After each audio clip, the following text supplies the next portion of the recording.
This week's blog post is on Washington's inaugural address, given April 30th, 1789.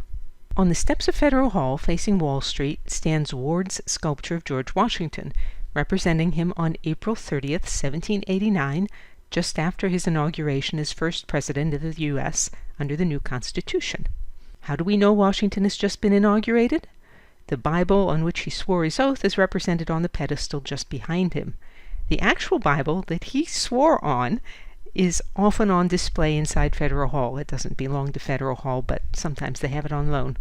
Also inside Federal Hall is the Paving Stone on which Washington stood to take his first oath of office. He was inaugurated on the balcony of the original Federal Hall, which is the picture on the left side.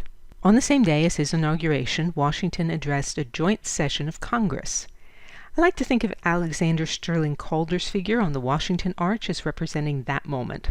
Behind him are allegorical figures of wisdom and justice, two of the qualities his contemporaries admired in him and that led to his unanimous election as first president of the U.S. Above his head is a book with the motto Exitus Acta Probat, which maybe means something like, "Judge me by the results of my actions." For more on that translation, I've given you a link to my post on the whole Washington Arch. I'm working on a new Hamilton project, and because I'm a fanatic about checking primary sources for context, I've recently read at least 100 documents by Washington on the Founders Archives. I looked for Washington's inaugural address because I was curious to see what he was focusing on as he took office for the first time. We have the address in Washington's own hand, with occasional corrections and his signature at the end. All pages are available on the Library of Congress site, and I've given you links to that in the blog post. Here are the points from the First Inaugural that most struck me. To us, it feels inevitable that Washington would be president, but he was 57 years old when he was elected, and he considered himself to be in his, quote, declining years, unquote. Also, he reminded Congress that he had absolutely no experience in, quote, the duties of civil administration, end quote.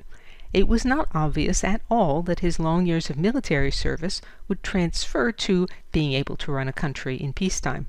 Also, Washington and many of his fellow Americans were amazed that the disparate states and the wildly varying people within them had come up with some way to work together, quoting the inaugural address. In the important revolution just accomplished in the system of their united government, the tranquil deliberations and voluntary consent of so many distinct communities from which the event has resulted cannot be compared with the means by which most governments have been established without some return of pious gratitude. End of that quote. And Washington and others saw their efforts as a crucial step in the fight for liberty, perhaps the last such attempt that could be made. Quoting again, "The preservation of the sacred fire of liberty and the destiny of the Republican model of government are justly considered as deeply, perhaps as finally staked, on the experiment entrusted to the hands of the American people." End of quote. In 2020 hindsight, it's easy to forget that the Constitution was a breathtakingly new and completely untried system for governing a nation. Another point from the inaugural address. The Constitution tasked the President with recommending measures to Congress. Washington declined to do so in his inaugural speech, substituting instead trust in the members of Congress, whom he is addressing at this point. Quoting again, "The tribute that is due to the talents, the rectitude, and the patriotism which adorn the characters selected to devise and adopt them. In these honorable qualifications I behold the surest pledges that, as on one side no local prejudices or attachments, no separate views or party animosities will misdirect the comprehensive and equal eye which ought to watch over this great assemblage of communities and interests, so, on another, that the foundations of our national policy will be laid in the pure and immutable principles of private morality, and the preeminence of a free government be exemplified by all the attributes which could win the affections of its citizens and command the respect of the world."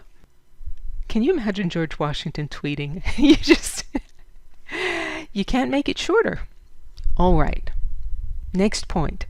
Washington believes that virtue is not just Sunday behavior.